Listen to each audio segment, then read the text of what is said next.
Leonardo da Vinci. Leonardo da Vinci নামটির সাথে আমরা ছোটবেলা থেকেই পরিচিত। তার পূর্ণ নাম লিওনার্দো দি সের পিয়েরো দা ভিঞ্চি। ছোটবেলার ইতিহাস বইতে তার পরিচয় পাওয়া যায় ইতালির রেনেসা যুগের একজন অসামান্য চিত্রশিল্পী হিসেবে।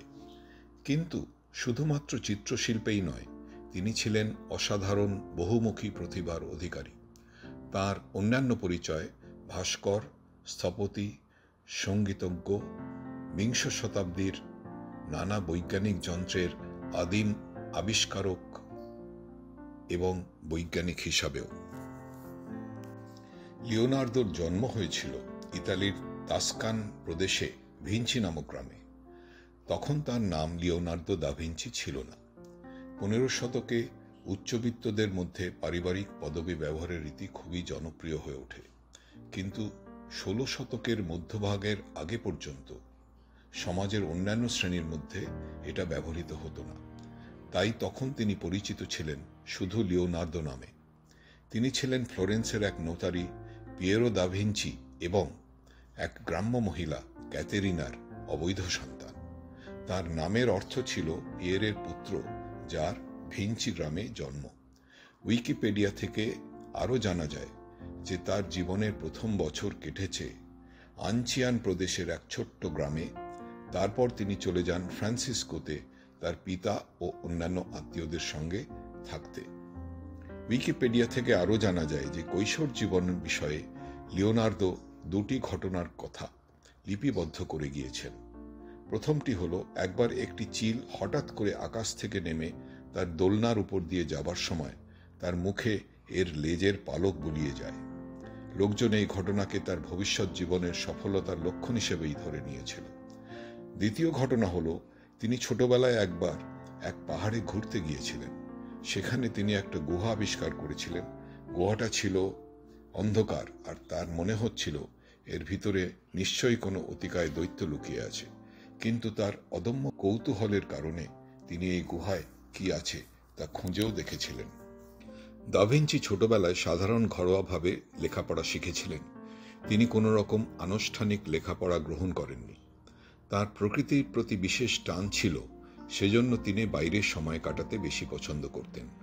তার শৈশব সম্পর্কে বিশেষ তথ্য পাওয়া যায় না, বরং কিশোর বয়সে চিত্রশিল্পের প্রতি তার গভীর টান দেখে তার পিতা 14 বছর বয়সে রেনেসার অপর বিশিষ্ট শিল্পী ও ভাস্কর আন্দ্রেও ভেরোচ্চিওর কাছে লিওনার্দোকে শিক্ষানবিশ হিসাবে পাঠান। এরপর থেকেই লিওনার্দোর শিল্পের বিকাশ ঘটতে থাকে। শোনা যায় ভেরোচ্চিওকে ব্যাপটিজম অফ ক্রাইস্ট ছবিটি আঁকার সময় লিওনার্দো অনেক সাহায্য করেছিলেন। ছবিটিতে দেখানো হয়েছে একটি দেবদূত যিশুর লাঠি ধরে আছে। ছবিটি ভেরোচ্চিওকে এতটাই অভিভূত করেছিল যে তিনি নাকি সিদ্ধান্ত নিয়েছিলেন আর কখনোই তুলি ধরবেন না, ছবিও আঁকবেন না। ভেরোচ্চিওর কাছে আঁকার পাশাপাশি লিওনার্দো আরও অনেক কিছু বিষয়ে শিক্ষা গ্রহণ করেছিলেন। তার মধ্যে ছিল অঙ্ক, রসায়ন, ধাতুবিদ্যা, কাঠ ও পাথরের ভাস্কর্য ইত্যাদি বিষয়, এবং সমস্ত বিষয়ে নিজ গুণে তিনি পারদর্শী হয়ে ওঠেন। 1472 খ্রিস্টাব্দে লিওনার্দো গিল্ড অফ সেন্ট লিউকের পরিচালক হবার যোগ্যতা অর্জন করেন। এটি চিকিৎসক ও চিত্রকরদের একটি সংঘ। ধীরে ধীরে চিকিৎসাবিদ্যাও তিনি চর্চা করেন বলে শোনা যায়। এসবের সাথে সাথে ভেরোচ্চিওর সাথে কাজও তিনি চালাচ্ছিলেন। উইকিপিডিয়া থেকে জানা যায়, লিওনার্দোর নিজের হাতে তারিখ দেওয়া সবচেয়ে পুরনো ছবি হল আর্নো ভ্যালি। তারিখটি হল 5ই অগস্ট 1473। 1478 সাল থেকে 1516, 17 ও 1519 সাল অর্থাৎ মৃত্যুর আগে পর্যন্ত সময়ে এক দীর্ঘ ও অক্লান্ত কর্মসাধনার জীবন তার ছিল। গির্জা ও রাজপ্রাসাদের দেয়ালে চিত্রাঙ্কন এবং রাজকীয় ব্যক্তিবর্গের ভাস্কর্য নির্মাণের পাশাপাশি অসামরিক এবং সামরিক প্রকৌশলী হিসেবে বিভিন্ন ক্ষেত্রে ক্রমবর্ধমান জ্ঞানের প্রয়োগ, অঙ্গব্যবচ্ছেদ বিদ্যা, জীববিদ্যা, গণিত ও পদার্থবিদ্যার মতো বিচিত্র সব বিষয়ের ক্ষেত্রে তিনি গভীর অনুসন্ধিৎসা প্রদর্শন করেন এবং মৌলিক উদ্ভাবনী শক্তির পরিচয় দেন। সম্ভবত 1482 খ্রিস্টাব্দে তিনি মিলান রওনা দেন এবং সেখানে থাকাকালীন তিনি আঁকেন তার বিখ্যাত দেওয়াল চিত্র দি লাস্ট সাপার। ধারণা করা হয় 1495 থেকে 1498 খ্রিস্টাব্দের মধ্যবর্তী সময়ে ছবিটি আঁকা হয়েছিল। ছবিটিতে মাঝখানে উপবেশন করা যীশুখ্রিস্টকে তার চারপাশে শিষ্যদের নিয়ে শেষ নৈশভোজরত অবস্থায় দেখা যাচ্ছে। এর অবস্থান ইতালির মিলান শহরে সান্তা মারিয়া দেলা গ্রাইজি চার্চের ডাইনিং হলের পেছনের দেয়ালে। ছবিটিতে আমরা দেখতে পাই খ্রিস্টান ধর্মমতে যীশু শেষবারের মতো বসেছেন তার শিষ্যদের নিয়ে নৈশভোজে। খাওয়ার পর তিনি তার শিষ্যদের বলেন পরদিন তাদের মধ্যে থেকে কেউ একজন যীশুর সাথে বিশ্বাসঘাতকতা করবে। যীশুর সে ভবিষ্যৎবাণী শোনার পর তার শিষ্যরা নিজেদের মধ্যে বিশ্বাসঘাতকটি কে এই বিষয়ে আলোচনা করছে। সারা জীবনে 10টির মতো পেন্টিং করেছেন লিওনার্দো দা ভিঞ্চি। তার মধ্যে পৃথিবীর ইতিহাসে সবচেয়ে আলোচিত এবং রেনেসাঁ যুগের সবচেয়ে বিখ্যাত চিত্রকর্ম হল মোনালিসা।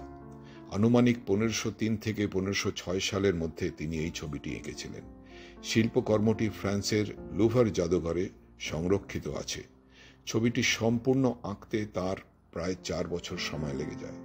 মোনালিসার মূল্য নির্ধারণ করা হয় প্রায় $830 মিলিয়ন, যা প্রায় 5,712 কোটি টাকা। অনেক শিল্প গবেষক পোর্ট্রেটের এই বিখ্যাত নারীকে ফ্লোরেন্টাইন বণিক ফ্রান্সিসকো দা গিওকন্ডার স্ত্রী লিজা গেরাদিনি বলে শনাক্ত করেছেন। আবার ড্যান ব্রাউনের দা ভিঞ্চি কোড বইতে লেখা হয়েছে এই মোনালিসা আসলে দাড়ি গোঁফ ছাড়া লিওনার্দো স্বয়ং, অর্থাৎ এই মোনালিসা আর কেউ নয়, দা ভিঞ্চির নিজের নারী সত্তা। তিনি 1478 সালে চ্যাপেল অফ সেন্ট বার্নার্ড ও অ্যাডোরেশন অফ দি মেজাই এবং 1481 সালে মঙ্ক অফ সান ডোনাটো এ স্কাপিটো আঁকার দায়িত্ব পান।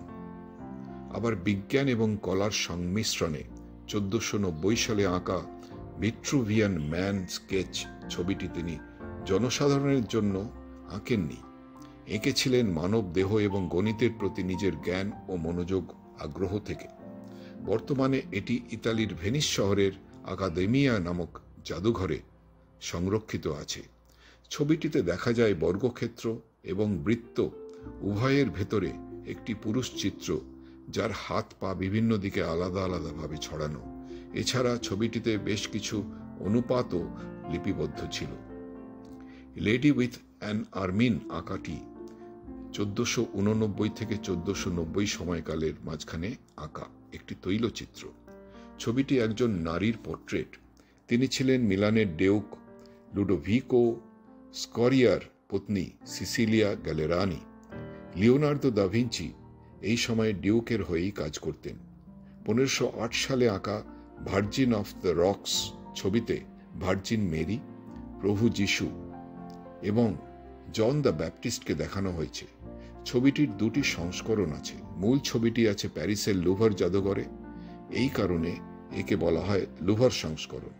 ছবিটির লন্ডন সংস্করণ রয়েছে লন্ডনের জাদুঘরের ন্যাশনাল গ্যালারিতে। জানা যায় যে দা ভিঞ্চি সেই সময় একজন শ্রেষ্ঠ সঙ্গীতজ্ঞও ছিলেন। 1482 সালে তিনি ঘোড়ার মাথার আকৃতির একটি বীণা তৈরি করেছিলেন।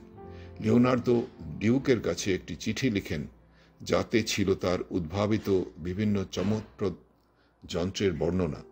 তিনি এই চিঠিতে নিজের চিত্রশিল্পী পরিচয়ের কথাও লিখেছিলেন।